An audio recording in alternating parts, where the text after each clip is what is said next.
Hello student, welcome to আড্ডা 24/7 WBCS topper official YouTube চ্যানেলের প্রত্যেককে স্বাগত। আমি সুমিত স্যার আরও একটি নতুন ভিডিওতে তোমাদের প্রত্যেককে স্বাগত জানাচ্ছি। এবং এই প্রশ্নটি গতকাল থেকেই গতকাল নয়, ঠিক তার আগের দিন থেকেও বারবার আমাদের সামনে উঠে আসছে যে WBCS ফর্ম ফিল আপ করতে গিয়ে তোমাদের সমস্যায় পড়তে হয়েছে বা হচ্ছে। এই মুহূর্তে দাঁড়িয়ে যে ভিডিওটি আমি করছি, আমি একবার দেখিয়ে দেবো আমাদের সাইটের কোনো প্রবলেম আদৌ হচ্ছে কিনা, এবং হলেও কোন কোন জায়গায় সমস্যাটা তৈরি হয়েছে সে বিষয়ে তোমাদের সঙ্গে শেয়ার করব আজকের এই ভিডিওতে। তাই যারা যারা এখনো ফর্ম ফিল আপ করে উঠতে পারোনি, বিভিন্ন সমস্যা, যেমন ধরো সাবজেক্ট তুমি কারেকশন করতে পারছো না, তুমি ওখানে একটা অপশনালের সাবজেক্ট দিয়েছো কিন্তু পরে তোমাকে সেই সাবজেক্টটা দেখাচ্ছেই না, বরং বা তুমি সবকিছু ফিল করেছো, যখনই ব্যাক করছো তোমাকে বলা হচ্ছে যে তোমার ফর্ম সাবমিট হয়ে গেছে, বা তুমি তোমার ফটো আপলোড করেছো কিন্তু ফটো আপলোডের জায়গায় তুমি দেখতে পাচ্ছ না তোমার কোনো ফটোই আছে।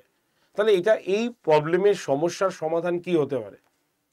আবার কি নতুন করে ফর্ম ফিল আপ করতে হবে, নাকি ফর্ম ফিল আপের ডেট এক্সটেন্ড করবে তোমাদের জন্য? এবং এডিট উইন্ডো এলেও এই এডিট উইন্ডোতে তুমি কি কি এডিট করতে পারবে, সবকিছু বিস্তারিত জানাবো আজকের এই ভিডিওতে। তার পাশাপাশি ফর্ম ফিল আপের কয়েকটি গুরুত্বপূর্ণ জায়গা দেখিয়ে দেবো, যে দেখে নাও যে এই জায়গাগুলো তোমরা ঠিকঠাক ফিল আপ করছো তো, নাকি কোথাও গন্ডগোল করেছো। আজকের এই ভিডিওতে এই বিষয় নিয়ে কথা বলবো। যারা যারা WBCS পরীক্ষার ফর্ম ফিল আপ করে উঠতে পারোনি, বা ফর্ম ফিল আপ করতে যাচ্ছ বা করে ফেলেছো কিন্তু মনে সংশয় রয়েছে, সবাইকে বলবো এই ভিডিওটি অবশ্যই প্রথম থেকে শেষ পর্যন্ত দেখো। এটা দেখার অনুরোধ থাকলো যাতে তোমার এই বিষয়গুলো সবকিছু ক্লারিফাই হয়ে যায়। সবার আগে আমি স্টেপ বাই স্টেপ তোমাকে যাব। প্রথমে আগে আমি ওয়েবসাইটে যাব। আমাদের ওয়েবসাইট যদি দেখি তাহলে ওয়েবসাইট এখন ওকে আছে, এবং এই ওয়েবসাইটটা কিছুক্ষণের জন্য ওকে থাকছে, আবার তারপরে গিয়ে এই ওয়েবসাইটের সমস্যা দেখা যাচ্ছে। আমি তোমাদের আগেই বলেছিলাম আগের থেকে প্রবলেম অনেকটা শর্ট আউট হয়ে গেছে। আগে যে হারে সমস্যা হচ্ছিল আমাদের এই পিএসসির অফিসিয়াল ওয়েবসাইটে psc.wb.gov.in, এই ওয়েবসাইটে যা প্রবলেম হচ্ছিল তার থেকে প্রায় ধরতে পারো 40%, 50%, 60% পর্যন্ত সমস্যা কিন্তু মিটে গেছে। এখন যে সমস্যাটা চলছে সেই সমস্যাটা মূলত হচ্ছে সাইটে বেশি লোড ক্যাপাসিটি বেড়ে যাওয়ার জন্য, এবং এই লোড ক্যাপাসিটি বেড়ে যাওয়ার জন্য এই সমস্যাটা কিছুক্ষণ পর হচ্ছে আবার সলিউশন হয়ে যাচ্ছে। তো তোমাদের আমি একটা কথাই পরামর্শ দেব, সেটা হচ্ছে যারা সাইবার ক্যাফে ফিল আপ করতে যাচ্ছ, স্বাভাবিক ব্যাপার সাইবার ক্যাফ সকাল 10টার আগে খুলবে না, আর রাত্রেবেলা 9টার মধ্যে বন্ধ হতে পারে। তো তোমাদের টার্গেট রাখতে হবে সকালবেলাতে, এবং সাইবার ক্যাফে একটু ধৈর্য ধরে বসে থাকতে হবে, কিচ্ছু করার নেই গো, ওটা পিএসসির ওয়েবসাইটের ব্যাপার হয়ে গেছে।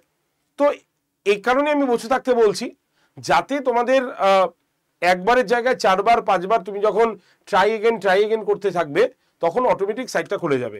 তোমার গতকাল বিকেলের সাইটটা পর্যন্ত খুলছিল না, আজকে সকালে আমি এই যে তোমাদের সাইটটা খুলেই দাঁড়িয়ে আছি, এবং এই সাইটে তোমাদের সবকিছু এখন ঠিক আছে। এই মোমেন্টে দাঁড়িয়ে আজকে এখন যে সকালের সময়টা সাইট ঠিক আছে। তো এই সাইটে তোমাদের যে বিষয়গুলো সমস্যা হচ্ছে, এই সমস্যার সলিউশন আমি বলি। নাম্বার 1, তোমরা যখনই ব্যাক করে ফেলছো তোমাদের ফর্ম সাবমিট বলে দিচ্ছে, কিন্তু ওই ফর্ম সাবমিট হয়নি। সাবমিট তখনই হবে যখন তোমার পেমেন্ট প্রসেসটা ক্লিয়ার হবে এবং তোমার ওখানে সবকিছু দেখাবে কমপ্লিট, একদম গ্রিন কালারে কমপ্লিট দেখাবে। তাই এটা অযথা ভয় পেয়ে কোনো লাভ নেই, তোমাকে আবার লগ ইনটা করে নিতে হবে, এবং এই লগ ইন করতে গেলে তোমার পাসওয়ার্ডও অনেক সময় নিচ্ছে না। তো এই ক্ষেত্রে কি করতে হবে, ঝট করে আমি পাসওয়ার্ড চেঞ্জ করব না, আমার ওই পাসওয়ার্ডটা দিয়ে আমি 2বার 3বার একটু পরপর গ্যাপে চেক করব। এখন তো যদি না হয় তখন আমাদের পাসওয়ার্ড চেঞ্জ করতে হবে। ক্লিয়ার? তো এটা একটা প্রসেস। নাম্বার 2, ফটো নিয়ে অনেকের সমস্যা বলছো। কেউ বলছো ফটোর ব্যাকগ্রাউন্ডটা আমি নীল দিয়ে দিয়েছি, কেউ বলছো আমি সাদা দিয়েছি। যারা নীল দিয়েছি ব্যাকগ্রাউন্ড, তাদের ক্ষেত্রে সমস্যা, তারা বলছে আমার ফর্মটা কি ক্যান্সেল হতে পারে। এরকম কোনো কথাই পিএসসি কিন্তু বলেনি। ঠিক আছে, রিসেন্ট পাসপোর্ট সাইজের ফটো তোমার ওই ডাইমেনশন এবং ওই কেবির মধ্যে হলে আর ওই জেপিজি ফরম্যাটে হলে ইজিলি সেটা নিয়ে নেবে, সেটা আলাদাভাবে কোনো কিছু বলার নেই। ঠিক আছে, তবে সাদা ব্যাকগ্রাউন্ড এটা প্রপার ছবিটাকে বোঝা যায়, তার জন্য সাদা ব্যাকগ্রাউন্ডটা সব থেকে প্রেফারেবল হয়, কিন্তু তার জন্য নীল ব্যাকগ্রাউন্ড থাকবে না এর কোনো কথা নেই আর কি। তাই অযথা চিন্তা করার লাভ নেই। 2 নম্বর হচ্ছে বা 3 নম্বর হচ্ছে অপশনাল পেপার চুজ করছি আমরা, কিন্তু অপশনাল সাবজেক্ট আমাকে দেখাচ্ছে না। সেক্ষেত্রে কি করব, তোমার অপশনাল সাবজেক্টটা কি পুট হয়েছে? যদি পুট হয়ে যায় তাহলে তোমার সামনে অটোমেটিকই আসবে। আর পেমেন্ট অপশন যতক্ষণ না পর্যন্ত ক্লিয়ার না হবে ততক্ষণ পর্যন্ত ফর্ম ফিল আপ কিন্তু শেষ হয়নি, এটা কিন্তু মাথায় রাখতে হবে। জাস্ট আমি এসে এক্সাম্পল দেখাই তোমাকে। এই পিএসসির অফিসিয়াল ওয়েবসাইটটা এখনো ঠিক আছে, একদম পুরোপুরি ঠিক আছে, কোনো রকম অসুবিধা এই মুহূর্তে নেই। যারা যারা ফর্ম ফিল আপ করে উঠতে পারোনি তারা কিন্তু চলে যাও, ফর্মটা করে নাও। ওয়ান টাইম রেজিস্ট্রেশনে ক্লিক করতে হবে। ওয়ান টাইম রেজিস্ট্রেশন দেখতে পাচ্ছ ওপেন হয়ে গেছে একদম। ওয়ান টাইম রেজিস্ট্রেশনের সময় তোমাকে মনে রাখতে হবে এইটা কিন্তু তুমি কোনো কারেকশন করতে পারবে না এর আগে, ঠিক আছে? মানে কারেকশন উইন্ডো তোমাদের 12 তারিখ থেকে দেওয়ার কথা রয়েছে, তো এই উইন্ডোতে কিন্তু এইটা কারেকশন করা যায় না। One time registration, be careful. এখানে সবসময় মনে রাখতে হবে তোমার হচ্ছে ভ্যালিড কন্ট্যাক্ট নাম্বারটা দিতে হবে, যে নাম্বারটা তুমি চেঞ্জ করো না, ঠিক আছে? যার মধ্যে রিচার্জ আছে, এরকম না যে তুমি নাম্বার দিলে সেই নাম্বারে কোনো রিচার্জ নেই, তাহলে কিন্তু হবে না, কারণ তোমাকে ওটিপি পাঠানো হবে ওখানে। তারপরে কি দিয়েছে, ক্রিয়েট পাসওয়ার্ড। এই পাসওয়ার্ডটা খুব ভালো করে ফিল আপ করো, এবং পাসওয়ার্ডের মধ্যে ক্যাপিটাল লেটার, স্মল লেটার, কোনো নিউমেরিটিক ক্যারেক্টার এইগুলোকে রাখবে, কোনো আলফা রাখবে, অ্যালফাবেট। তো 8টা ওয়ার্ড মিনিমাম এখানে কিন্তু তোমাকে দিতে হবে, এবং যে পাসওয়ার্ডটা উপরে দিচ্ছ সেটাই সেখানে দিতে হবে নিচে কনফার্ম পাসওয়ার্ডে। তারপর হচ্ছে ইমেল আইডি, তোমার ভ্যালিড যে ইমেল আইডিটা আছে সেটা এখানে পুট করতে হবে। তোমার নাম, যে নামটা দেবে সেই নামটা মাথায় রাখবে যাতে স্কুল সার্টিফিকেটে থাকে। যদি মিডিল নেম না থাকে তাহলে বসানোর দরকার নেই, শুধু গ্যাপ রাখবে, কোথাও নীল, নো ইত্যাদি কথাগুলো লিখবে না, ঠিক আছে? তাহলে প্রথম নাম এবং লাস্ট নাম যদি থাকে মাঝখানের ঘরটা শুধু ফাঁকাই থেকে যাবে, বারবার বলছি, চেঞ্জ কিন্তু হবে না, নাহলে কিন্তু যা মাঝখানে লিখবে সব নাম উঠে যাবে। ডেট অফ বার্থ ঠিক করে নেবে। ফাদার্স নেম যেটা তোমার অ্যাজ পার সার্টিফিকেট আছে সেটা লিখবে। বাবা বা মার নামের আগে মিস্টার, মিসেস, ডক্টর ইত্যাদি কথাগুলো কিছু ইউজ করবে না, জাস্ট শুধু নামটা বলেছে নামটাই লিখবে। ক্যাপিটালে লেখো, স্মল লেটারে লেখো, কোনো কিছু এখানে ম্যান্ডেটারি নয়, যেটা তোমার পছন্দ তুমি সেটাতেই করবে। হয়ে যাবার পর তুমি দেখতে পাবে অ্যাপটা ওপেন হয়ে যাবে, এবং তখন তোমাকে কি করতে হবে, যেই এখান থেকে পাসওয়ার্ড দিয়ে তুমি সিলেক্ট করে নেবে, তারপরে তোমাকে একটা অল টাইপ রেজিস্ট্রেশন দিয়ে দেবে। তারপরে তোমাকে আবার ব্যাক অপশানে এসে তোমাকে কি করতে হবে, log in to your account. এই লগ ইন টু ইয়োর অ্যাকাউন্টে গিয়ে তোমার যে এনরোলমেন্ট নাম্বারটা ছিল সেই নাম্বারটা এখানে পুট করতে হবে, এবং পাসওয়ার্ডটা তোমাকে দিতে হবে, যে পাসওয়ার্ডটা তুমি দিয়েছো। দেওয়ার পর এই যে এখানে ইনবক্স আছে সেখানে লিখবে, এখানে লিখবে। এবার ধরো তুমি সাইন ইন করলে, সাইন ইন হলো না, তাহলে তুমি এইটাকে একটু চেঞ্জ করবে বারবার, ঠিক আছে? এই যে type in the box below, দেখো চেঞ্জ হয়ে গেল, তুমি আবার এখানে দাও। যদি এটা না হয় আরেকবার তুমি চেঞ্জ করো, তাহলে চেঞ্জ হতেই থাকবে। তোমার যতক্ষণ না হবে তুমি চেঞ্জ করতে থাকবে, দেখবে এতে অনেক সময় কিন্তু আমাদের সরাসরি সর্ট আউট হয়ে আমাদের চলে যায়। যদি এটা না থাকে তাহলে দেখো এখানে দুটো অপশন লেখা রয়েছে, একটা হচ্ছে login at online PSC online gov in, আর এখানে হচ্ছে লগ ইন। এখানে আমরা ক্লিক যদি করি তাহলে এখানে কি করতে হবে, লগিং পেজ, ওকে করে দিলেই তুমি দেখতে পাবে এই জায়গাটা হিডেন দেখাচ্ছে। তো কোনো চিন্তা নেই, এইখানে তোমার দরকার হচ্ছে না, তার জন্য এখানে হিডেন দেখাচ্ছে, তুমি ডিরেক্টলি এখানে ওপেন করে নিতে পারবে, ঠিক আছে? এই জায়গাটা থেকে তুমি ডিরেক্ট একদম সাইন ইন করে দিতে পারবে। এই জায়গাটাও সেম জিনিসই দেখাবে তোমাকে, দেখো, কারণ যেহেতু তুমি এখানে লগিং পেজেই রয়েছে তার জন্য ওটা রয়েছে। তো এখানে সাইন ইন অপশানে করে দিলে তোমার একদম ফর্মটা কিন্তু সাইন ইন হয়ে যাবে, এবং তোমার ফর্মটা ওপেন হবে। এবং ওপেন হয়ে যাওয়ার পর তোমাকে কিন্তু এরকম দেখাবে, তোমার এরকম ধরো একটা ফাইলটা খুললো, সেখানে কিন্তু তোমার কি কি দেখাবে, profile details incomplete, photo upload incomplete, signature upload incomplete, একদম পরিষ্কার এরকমভাবে দেখাবে। এরপরে তোমাকে এখানে কি করতে হবে, এরপর এখানে তোমাকে এই তোমার যে জায়গাটা রয়েছে সেই জায়গায় তোমার এই জায়গাগুলো একটু ফিল আপ করে নিতে হবে তোমাকে, ঠিক আছে?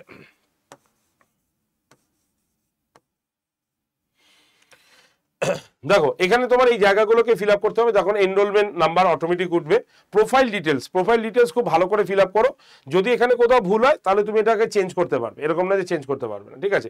ফোন নাম্বারে ঘরে ফোন নাম্বার দাও, email ID, name, date of birth, father's name, mother's name, category, এগুলো পরপর সব দিতে থাকো, তোমরা যেরকম ভাবে দেওয়া রয়েছে সেরকম ভাবে দিতে থাকবে, ঠিক আছে? এরকম পরপর দিতে থাকবে তোমরা। তারপর হচ্ছে ক্যাটাগরির পরে তোমাকে কি যে বাড়ির সম্পূর্ণ অ্যাড্রেস লিখতে হবে, বাড়ির সম্পূর্ণ অ্যাড্রেস তুমি এখানে লিখে দেবে। যদি তোমার অ্যাড্রেস একই রকম থাকে তাহলে তোমাকে এই জায়গাটা তোমাকে কিন্তু কি করতে হবে, সেম অ্যাজ অ্যাড্রেসের ঘরে ক্লিক করলে সেম অ্যাড্রেস এসে যাবে তোমার। হয়ে যাওয়ার পর তোমার কি করতে হবে, এই যে আপলোড অ্যান্ড ফটোগ্রাফ সিগনেচার, এখানে ক্লিক করলে তোমার এই ফটোগ্রাফ আসবে। এবং মনে রাখতে হবে ফটোগ্রাফ যাদের হচ্ছে না তাদের ক্ষেত্রে ফটোগ্রাফ যাতে 4.5 সেন্টিমিটার ইন্টু 3.5 সেন্টিমিটারই হয় এবং তার পাশাপাশি যেন জেপিজি ফরম্যাটে হয় সেটা মাথায় রাখতে হবে। এবং আগে থেকে তোমার মোবাইলে রেখে দেবে, মোবাইলের যে ছবিটা নিয়েছো বা যেটা তুমি আপলোড করতে চাইছো সেটা ডেস্কটপে রেখে দেবে, সেখান থেকে ডিরেক্ট আপলোড ফটো করবে, প্রথমে choose photo then upload photo. সিগনেচারের ক্ষেত্রেও তাই, মনে রাখবে 10 কেবি থেকে 20 কেবির মধ্যে যাতে হয় একদম। প্রথমে হচ্ছে চুজ ফটো, তারপর হচ্ছে আপলোড করলেই হয়ে গেল। তোমার ওখানে কিন্তু প্রোফাইলে দেখতে পারবে তোমার কিন্তু হয়ে গেছে। তাহলে দেখো প্রথমটাতে তোমাকে কি আছে, কমপ্লিট দেখাচ্ছে, তার মানে প্রোফাইল কমপ্লিট হয়ে গেছে, ফটো কমপ্লিট হয়ে গেছে, সিগনেচার কমপ্লিট হয়ে গেছে। এই জায়গাটা তোমাকে দেখাতে হবে। দেখানোর পরে অনেকে আমরা কি করছি, অনেকে আমরা এই লোগোটাতে ক্লিক করে ব্যাক করছি, আর ব্যাক করতে গেলে কি হচ্ছে আমাদের, বুঝতে পারছো, ফর্মটা কিন্তু আবার আগের জায়গায় চলে যাচ্ছে, সমস্যা হচ্ছে। তখন দেখাচ্ছে ফর্ম সাবমিট, একদম করবে না। গো টু ড্যাশবোর্ড লেখা আছে, এই গো টু ড্যাশবোর্ডে দিলেই তোমার ড্যাশবোর্ড কিন্তু এরকমভাবে ওপেন হবে। ওপেন হয়ে যাওয়ার পরেই তোমাকে এখান থেকে চুজ করে নিতে হবে যে তুমি কি চুজ করছো। একটা হচ্ছে সিলেক্ট পোস্ট আর একটা সিলেক্ট অ্যাডভার্টাইজমেন্ট। তাহলে অ্যাডভার্টাইজমেন্ট হচ্ছে ওয়েস্ট বেঙ্গল সিভিল সার্ভিস, আর সিলেক্ট পোস্ট হচ্ছে 2024, ঠিক আছে, এক্সামিনেশন 2024। ঠিক সিলেক্ট করার পর প্রসেস করতে হবে। প্রসেস করলেই দেখতে পাবে কি পরের পেজটা ওপেন হয়ে যাবে। দেখো তোমরা নিজেরাই দেখতে পাচ্ছ এখানে। এবার তোমার ডেট অফ বার্থ থেকে শুরু করে সবকিছু এখানে তোমাকে ফিল করতে হবে। তুমি কোন কোন পোস্টের জন্য অ্যাপ্লাই করছো সেটা ফিল করতে হবে। তারপরে তোমার চলে আসবে হচ্ছে ক্যান্ডিডেট কোয়ালিফিকেশন। ক্যান্ডিডেট কোয়ালিফিকেশন তুমি এখানে একটাই ঘর দেখতে পাবে। তোমাকে এখানে অ্যাড কোয়ালিফিকেশন করলে আস্তে আস্তে ঘরগুলো খুলবে। এখানে তোমাকে মাধ্যমিক, উচ্চ মাধ্যমিক এবং গ্র্যাজুয়েশন, এই কোন বোর্ড থেকে পাস করেছো, কোন তোমার স্ট্রিম কি ছিল, কত সালে পাস করেছো, কত ডিভিশন পেয়েছো, কত মার্কস পেয়েছো বসালেই তোমার অটোমেটিক ওখানে কিন্তু ডিভিশন ঘর চলে যাবে। তাহলে এটা হচ্ছে যদি তোমাকে এখানে লিখতে কোথাও ভুল হয় তাহলে এই যে এডিট অপশানে ক্লিক করে তুমি আবার ঠিক করতে পারো। যদি তোমার এখানে পুরোটাই ভুল হয়, তুমি এটাকে চাও না, তাহলে ডিলিট অপশান করলে এই মানে পুরো কলামটাই তোমার কিন্তু উঠে যাবে, ঠিক আছে, মানে মুছে যাবে। এইভাবে তোমাকে কি করতে হবে, চলে আসতে হবে পরের পেজে। সেখানে সিলেক্ট ইউর পোস্ট, এখানে অনেকের প্রবলেম হচ্ছে। এই দেখো একজন ক্যান্ডিডেট 4টে পোস্টই কিন্তু ফিল আপ করেছে। 4টে পোস্ট ফিল আপ করলেই তুমি দেখতে পাবে তোমার অপশনাল পেপার জানতে চাইবে এবং তোমাদের যে ল্যাঙ্গুয়েজ এখানে চুজ করতে হবে। তো এখানে ল্যাঙ্গুয়েজ অনেকেরই চুজ হচ্ছে না, এটা একটা সমস্যা হয়েছিল, কিন্তু এখন আর সমস্যা নেই। এখন অলরেডি কিন্তু ক্লিয়ার আছে একদম ওয়েবসাইট, আমি দেখলাম। এবং সেখানে জাস্ট ল্যাঙ্গুয়েজ চুজ অপশানে গিয়ে তোমাকে ল্যাঙ্গুয়েজটা চুজ করতে হবে, মানে কি ভাষায় তুমি পরীক্ষা দেবে। এতে কোনো নেই, তুমি বাংলাতে উত্তর লিখতে পারো, কোনো অসুবিধা নেই, কারণ অপশনাল পেপার বাংলাতে লেখা যায়, ইংলিশে লেখা যায়, কোনো অসুবিধা কিন্তু নেই। তো সেটা একটা চুজ করে নেবে, ঠিক আছে। করার পরে তোমাকে এসসি, এসটি, ওবিসি এটা ক্লিক করে নেবে। অনেকে বলছে আমি ওবিসি ফিল আপ করেছি, কিন্তু আমার আগের ওবিসি কিন্তু এক ছিল, এখন আলাদা এসছে। তো তাদের উদ্দেশ্যে বলছি যে দেখো এখন যেটা আছে সেটাকেই পুট করতে হবে, কারণ আগেরটা এখানে কিন্তু নেবে না। তার জন্য অনেকেই কিন্তু সাব ক্যাটাগরিতে যেটা আগে ছিল সেটা এখন দেখতে পাচ্ছ না, কারণ এটা কিন্তু চেঞ্জেস হয়েছে। তো সেই হিসাবে তোমাকে এখানে ক্যাটাগরি চুজ করতে হবে। তারপরে তোমাকে দেখতে হবে তোমার পুরো ডিক্লারেশন সামনে এসছে। ডিক্লারেশন সামনে এসে গেলে এই যে দুটো জায়গা এখানে ক্লিক করলে রাইট হয়ে যাবে, নাহলে ফর্ম সাবমিট হবে না। তারপরে তোমাকে কি করতে হবে, সাবমিট করে দিতে হবে। এই হচ্ছে আমাদের প্রসেস। তাই এখন ইমিডিয়েটলি তোমরা যদি চলে যাও তোমাদের সাইবার ক্যাফগুলোতে, 2বার 3বার একটু ট্রাই করতে হবে। সন্ধ্যাবেলায় প্রচুর প্রেশার থাকছে, তো এই সময়গুলোতে তোমরা ওয়েবসাইটে সবকিছু অ্যাভেলেবেল পাবে। অলরেডি কিন্তু ওয়েবসাইট ঠিক হয়ে গেছে, সুতরাং আগের যা যা সমস্যা ছিল সেই সমস্যাগুলো এই মুহূর্তে সমস্যা নেই আর কি। তো 2-1 জনের হতে পারে, এটা স্বাভাবিক বিষয়। আর যদি হয় তাহলে কোনো চাপ নেই, তাহলে কিছুক্ষণ ওয়েট করে যাও, বা একই জায়গা বারবার মানে কপি পেস্ট অথবা তুমি যেটা মানে চেঞ্জ করছো বা সেই জায়গাটা সিলেক্ট করে আবার তুমি প্রসেসে আসো, এরকম যে বাটনগুলো আছে সেই বাটনগুলোকে কন্টিনিউশন করো। ব্যাক করতে যাবে না, ব্যাক করে গেলে কিন্তু পিএসসির ফর্ম সাবমিটই দেখায়, ঠিক আছে। কোনো সময় ব্যাক যদি অপশানে চলে যাও তাহলে কিন্তু সাবমিট দেখায়, তখন আবার প্রথম থেকে তোমাকে কিন্তু ফর্ম ফিল আপ করতে হবে, ঠিক আছে। তো এইটা ব্যাপার। এডিট অপশানের ক্ষেত্রে বলে দিই, এডিট অপশান কিন্তু তোমরা পাবে, কারণ পিএসসি নিজেও বলেছে 12 তারিখ থেকে তারা এডিট অপশান দেবে। তো সেই সময় থেকে তোমরা ফর্মটাকে এডিট করতে পারবে, কিন্তু ওয়ান টাইম রেজিস্ট্রেশন সম্ভবত এডিট করা যায় না, ঠিক আছে, করা যাবে না আর কি। 2 নম্বর হচ্ছে 3 নম্বর প্রশ্ন হচ্ছে তোমরা যারা যারা ফর্ম ফিল আপ করছো এই মুহূর্তে দাঁড়িয়ে তো তোমার ফর্ম ফিল আপের ডেট কি এক্সটেন্ড করতে পারে, এই যে সমস্যা হলো, এই প্রশ্নটার এখনো উত্তর সঠিকভাবে দেওয়া যাচ্ছে না। কেন? কারণ পিএসসির অফিসিয়াল ওয়েবসাইট থেকে কিছুই জানা যায়নি। তবে যেটুকু আমার মনে হচ্ছে ব্যক্তিগতভাবে পিএসসি তার এই ফর্ম ফিল আপের সময় আরও 5 দিন কিন্তু বাড়াতে পারে, এবং বাড়ানো উচিত আর কি, কারণ এই মাঝখানে কিন্তু অনেকেই ফর্ম ফিল আপ করে উঠতে পারেনি। তাই আশা রাখি পিএসসি ফর্ম ফিল আপের সময়সীমাটা বাড়াতে পারে। তবে এখনও অফিসিয়ালিভাবে আপডেট না আসায় আমি সঠিকভাবে বলতে পারলাম না। তবে এতদিন ধরে যেটুক অভিজ্ঞতার ভিত্তিতে বা নিরিখে সেই কথাটা আমি ব্যাখ্যা করে বললাম যে হয়তো বাড়াতে পারে, কারণ পিএসসিও জানে যে অনেক স্টুডেন্টরাই কিন্তু ফর্ম ফিল আপ করতে পারেনি। তো ফর্ম ফিল আপ রিলেটেড সমস্ত সমস্যার সমাধান আপাতত আমি বলে দিলাম, এইভাবে তোমরা করো। যদি কোনো অসুবিধা হয় ওই প্রসেসটাতে আসো, তাহলেই তোমাদের হয়ে যাবে। আর রেগুলার বেসিস ক্লাসটা করো, কারণ ফর্ম ফিল আপের প্রতি অবশ্যই আমাদের ঝোঁক আছে, কারণ ফর্ম ফিল আপ না করলে পরীক্ষা দেবো কি করে। তো ফর্ম ফিল আপের পাশাপাশি পরীক্ষার জন্য একটু নজর দাও। সোম থেকে শনিবার প্রত্যেক দিন সকাল 9টায় আমি তোমাদের হিস্ট্রি এবং পলিটির ক্লাস পড়াই, যেটা আমাদের ডাব্লিউবিসিএস পরীক্ষার দুটো পিলার বলতে পারো। কারণ হিস্ট্রিতে তো 50 নম্বর থাকেই, আর পলিটির ক্ষেত্রে পলিটি ইকোনমিক্স মিলিয়ে আমাদের 25 নম্বর থাকে, মোটামুটি 10টা প্রশ্ন তো থাকেই। তো 60 নম্বরের জন্য আউট অফ 260 নম্বরের জন্য আমরা 60 নম্বরের পুরো প্যাকেজ কিন্তু তোমরা পাচ্ছ সোম থেকে শনি প্রত্যেক দিন সকাল 9টায়। ঠিক আছে, চ্যাপ্টার ভিত্তিক প্রশ্ন, ব্যাখ্যা, সবকিছু।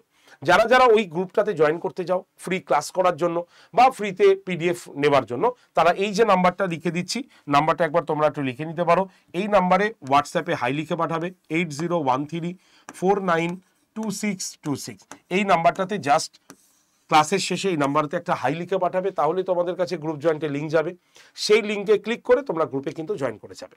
তো এই হচ্ছে আমাদের ফ্রি ক্লাসের কথা বললাম। এবং যারা যারা আমাদের কাছে পেইড ব্যাচে আসতে চাইছো তাদের জন্য আমাদের বলে দিই, আমাদের কিন্তু পেইড ব্যাচ রয়েছে। এবং এই পেইড ব্যাচে কিন্তু যদি আমরা দেখি তাহলে এই পেইড ব্যাচে আমরা তোমাদের ডাব্লিউবিসিএস প্রিলিমসের যেটা আমাদের পেইড ব্যাচ রয়েছে, সেই পেইড ব্যাচে অলরেডি কিন্তু আমাদের অ্যাডমিশন ক্লোজ করতে চলেছি। কারণ এই পেইড ব্যাচটা আমাদের কিন্তু 1 তারিখ থেকে শুরু হয়েছে, 1 ডিসেম্বর থেকে আমাদের এই পেইড ব্যাচটা কিন্তু ক্লাস স্টার্ট হয়েছে। সুতরাং আজকেই কিন্তু লাস্ট ডেট এই পেইড ব্যাচে ভর্তি হবার, না হলে আবার তোমাকে ওয়েট করে থাকতে হবে, আবার অন্তত সপ্তাহ দেড়েক তারপরে কিন্তু আমাদের আবার নতুন ব্যাচ আসবে, তখন তোমাকে ভর্তি হতে হবে। আমি চাইবো না তোমরা এতদিন দেরি করো। তাই আর কিছু সিট আমাদের এই ব্যাচটাতে রয়েছে, যেটা ডাব্লিউবিসিএস প্রিলিমসের সম্পূর্ণ প্রস্তুতি তোমাকে দেবে। কি কি পাবে এখানে? প্রত্যেকটা বিষয় ভিত্তিক স্যার ম্যাডামের দ্বারা একদম লাইভ ক্লাস, সঙ্গে recorded video, mock test, PDF, everything তোমরা কিন্তু এই ব্যাচের মধ্যে পেয়ে যাচ্ছ। শুধু তাই নয়, এই ব্যাচে যারা ভর্তি হচ্ছি আমরা, তারা এর পাশাপাশি কিন্তু তিনটে প্রিন্টেড বই তারা কিন্তু ভর্তির সঙ্গে সঙ্গে তাদের বাড়িতে কিন্তু পৌঁছে যাচ্ছে। অর্থাৎ এখানে প্রত্যেকটা সাবজেক্টের প্রত্যেকটা টপিক আগে ডিটেলসে বোঝানো হবে, দেন তোমাকে কিন্তু পরেরটা পড়ানো হবে, অর্থাৎ এমসিকিউ পড়ানো হবে। তাই ডিটেলস প্লাস এমসিকিউ এইটা কিন্তু আমাদের এখানে হচ্ছে। শুধু তাই নয়, প্রত্যেকটি ক্লাস লাইভের পাশাপাশি রেকর্ডেড আছে। তুমি যদি লাইভ ক্লাস মিস করে যাও তাহলে রেকর্ডেড ভিডিও তুমি পেয়ে যাবে, কোনো অসুবিধা নেই। 98টা মক টেস্ট, তোমার সময় মতো তুমি মক টেস্ট দাও, কোনো অসুবিধা নেই। পিডিএফ তো পাবেই, 786টা ইবুক তোমরা এখানে পাচ্ছ, আর 3টে প্রিন্টেড বই ভর্তির 7 থেকে 10 দিনের মধ্যে তোমার বাড়িতে গিয়ে পৌঁছাবে। তাই তোমরা যারা যারা এবছর ডাব্লিউবিসিএস এর পরীক্ষা দিতে চাইছো, প্রিলিমস পরীক্ষা মন দিয়ে দিতে চাইছো, তাদের বলবো এই সুযোগটা হাতছাড়া করো না। কারণ 2026 সালে দুটো কিন্তু ডাব্লিউবিসিএস পরীক্ষা হবে, এক 24-এর এবং এরপরেই 25টা কিন্তু অ্যানাউন্সমেন্ট হয়ে গেছে। সুতরাং প্রস্তুতি ভালো করে নাও। কুপন কোড হচ্ছে Y368, এই যে কুপন কোডটা লিখে দিলাম Y368 কুপন কোডটাকে ইউজ করে নিয়ে নাও। মাত্র 1971 টাকায় ডাব্লিউবিসিএস ফুল প্রিলিমসের প্যাকেজ তোমার কাছে কিন্তু পৌঁছে যাবে। তাই দেরি না করে আজকেই ভর্তি হয়ে যাও, কারণ আজকেই কিন্তু এই ব্যাচে ভর্তির লাস্ট ডেট। ঠিক আছে, এই হচ্ছে আমাদের ডাব্লিউবিসিএস প্রিলিমস রিলেটেড। যারা মনে করছে WBCS prelims men's interview optional সবকিছু একসঙ্গে নেব, মানে এই যে প্রিলিমসের ব্যাচটা দেখালাম সেটাও কিন্তু এই ব্যাচটার মধ্যে ইনক্লুড করা আছে, তাদের জন্য ডাব্লিউবিসিএস মহাপ্যাক প্রো প্লাস। তবে ডাব্লিউবিসিএস মহাপ্যাক প্রো প্লাসে আজকে যারা যারা ভর্তি হচ্ছে, এই ডাবল ভ্যালিডিটিটা আজকের জন্য কিন্তু নেই। ঠিক আছে, তোমাদের কি করতে হবে, এই ব্যাচটা যারা ভর্তি হতে চাইছো এবং যারা ডাবল ভ্যালিডিটি নিতে চাইছো, তারা আমাকে একবার কল করে নেবে। ঠিক আছে, আমি দেখবো তোমাদের সঙ্গে যদি তোমাদের ডাবল ভ্যালিডিটি দেওয়া যায়। এই মুহূর্তে ডাবল ভ্যালিডিটি অফারের মধ্যে নেই, কিন্তু এই ভিডিওটা দেখে যারা ডাব্লিউবিসিএস মহাপ্যাক প্রো প্লাসটি এই ব্যাচটা নিতে চাইছো, তাদের জন্য আমি সেই ডবল ভ্যালিডিটি ব্যবস্থাটা করে দেবো। অর্থাৎ 2 বছরের কোর্স তোমরা পেয়ে যাবে, ঠিক আছে, তো এই ভিডিও দেখে যারা ফোন করবে তাদের জন্য এটা অ্যাপ্লিকেবল। আর এই ব্যাচটার মধ্যে তোমরা কি পাচ্ছ, তোমরা প্রিলিমসের পুরো প্রস্তুতি পাচ্ছ, মেন্সের পুরো প্রস্তুতি পাচ্ছ এবং অপশনালও পাচ্ছ। কি কি optional paper? History, geography, anthropology, sociology, psychology, Bangla, English, total আপাতত 7টা অপশনাল পেপার তোমরা কিন্তু পেয়ে যাচ্ছ এই WBCS মহাপ্যাক প্রো প্লাসের মধ্যে। সঙ্গে তোমরা কিন্তু এই 14টা প্রিন্টেড বইও পেয়ে যাচ্ছ, অর্থাৎ ভর্তির 7 থেকে 10 দিনের মধ্যে 14টা প্রিন্টেড বই তোমার বাড়িতে গিয়ে পৌঁছাচ্ছে। তাই এক কথায় যারা WBCS ব্যাচ আমাদের কাছ থেকে কেনে তাদেরকে আমরা বলে রাখি বাড়ির বাইরে থেকে খাতা এবং পেন এবং নেট রিচার্জটা করবে, বাদ বাকি সবকিছু আমরা তোমাকে প্রোভাইড করব। তাই WBCS মহাপ্যাক প্রো হচ্ছে একদম ওয়ান স্টপ সলিউশন প্রিলিমস এবং মেন্সের জন্য। কিন্তু যারা ভাবছো এবছর আগে প্রিলিমসটা প্রস্তুতি নিই তাদের জন্য কিন্তু এই WBCS এর এই প্রিলিমসের ব্যাচটা কিন্তু আমাদের কাছে রয়েছে। বোঝা গেল? তো দুটো আমি দেখিয়ে দিলাম। যারা যারা ভর্তি হতে চাইছো তারা অবশ্যই কল করে নাও আমাকে, নাম্বারটা লিখে নাও 8013492626 নাম্বারে। ওকে, তো চলো তাহলে ভালো করে ফর্ম ফিল আপ করো। যদি কোনো রকম সমস্যা হয়ে থাকে, ফর্ম ফিল আপ রিলেটেড যদি কোনো প্রশ্ন থাকে, অবশ্যই এই ভিডিওর কমেন্ট সেকশনে লিখে দাও, আমি তোমাদের কমেন্টগুলোতে দেখে নেব। যদি সেই মানে উত্তর তুমি চাও তাহলে আমি সেই উত্তরটাও তোমাদের কাছে দিয়ে দেবো। তাই অবশ্যই কমেন্ট সেকশনে তোমার মূল্যবান মতামত ফর্ম ফিল আপ সংক্রান্ত অবশ্যই তোমরা কিন্তু জানিয়ে দিতে পারো। ঠিক আছে, তো চলো আজকের ভিডিও এইটুকু পর্যন্তই রাখছি। দেখা হচ্ছে আগামীকাল সকাল 9টায়। তোমরা প্রত্যেকে চলে এসো, একদম লাইভ ক্লাসে পড়াবো হিস্ট্রি, তাই সবাই জয়েন করো। আর হোয়াটসঅ্যাপ নাম্বার তো দিয়ে দিলাম, আর যারা ব্যাচ নিচ্ছ তারা অবশ্যই কল করে নিও 8013492626 নাম্বারে। ধন্যবাদ প্রত্যেককে। ভিডিওটিকে লাইক করে দিও এবং চ্যানেলটিকে সাবস্ক্রাইব করো, কারণ তোমাদেরই প্রশ্ন আমি যখন তোমাদের কাছে নিয়ে আসবো তার নোটিফিকেশন যাতে তোমার কাছে পৌঁছে যায়। ধন্যবাদ প্রত্যেককে, দেখা হচ্ছে তোমাদের সঙ্গে নেক্সট শোতে। টাটা।